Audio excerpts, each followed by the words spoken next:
Hi, Dad.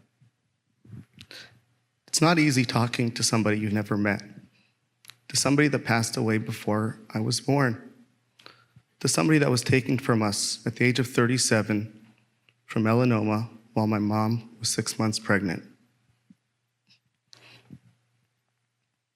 I grew up with a tremendous responsibility and burden. I felt that I had to replace the joy that we lost with your passing. I was named after you.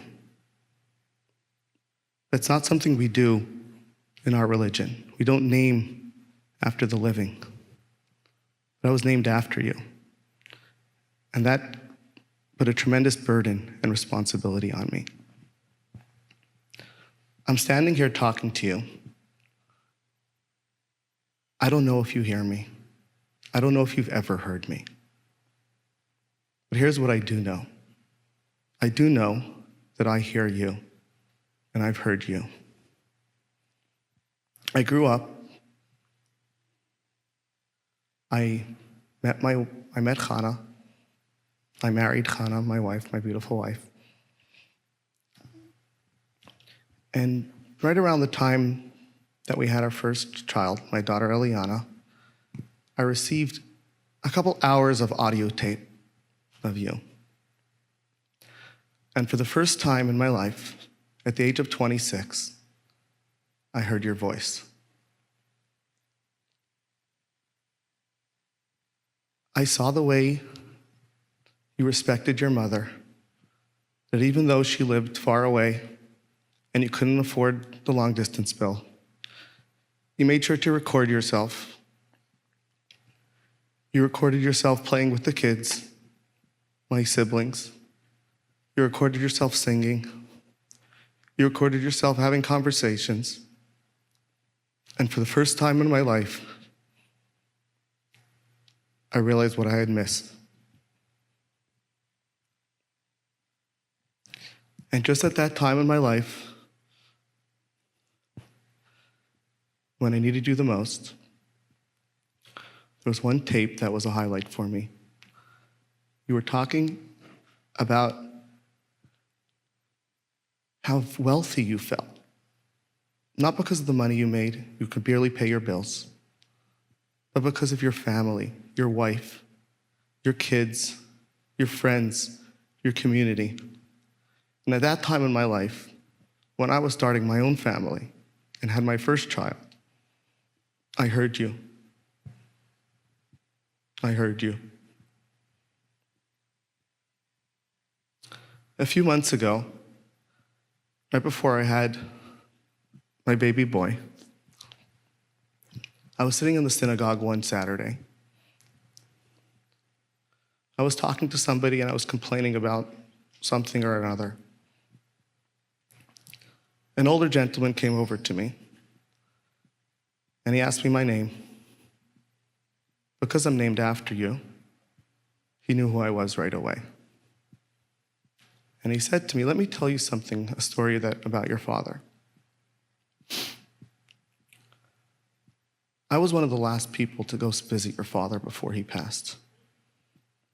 I was living in Los Angeles, and he was in San Diego for treatment. And I would drive down and visit him. One of the last times that I went to visit him, I came into the hospital room, and your father was in a terrible state. And I started crying. Couldn't bear to see your father like that. Your father motioned me over, and he said, "Smile. Focus on the health. I'm still here. Smile." A few months later, my baby's born. Baby was born on a Monday night. Tuesday, they give the baby a hearing test. He fails the first hearing test.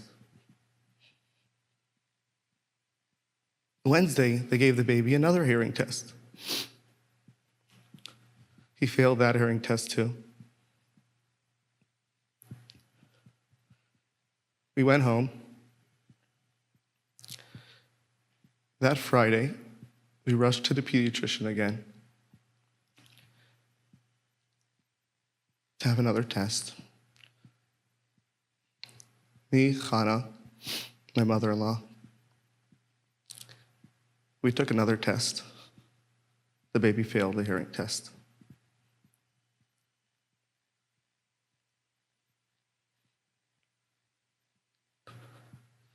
I was in shock. My wife was in shock. We couldn't even look at each other. We went home, we took the baby home.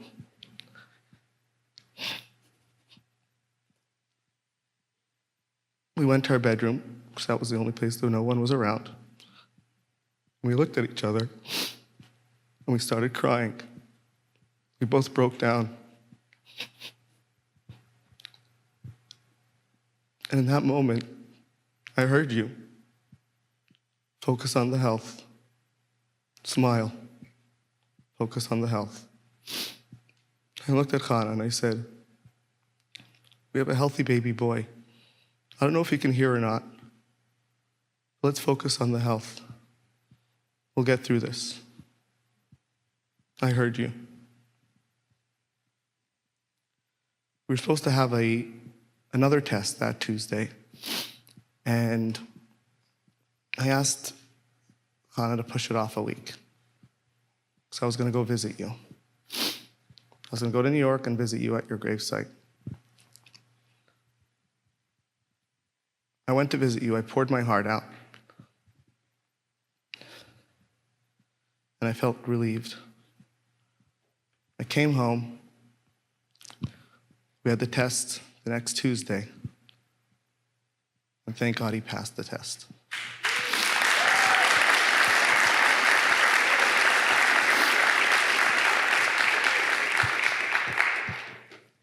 So, Dad, here's my commitment to you. Whenever it's bad, I'm going to try and find the good. I'm going to focus on the health. There's always good. My second commitment to you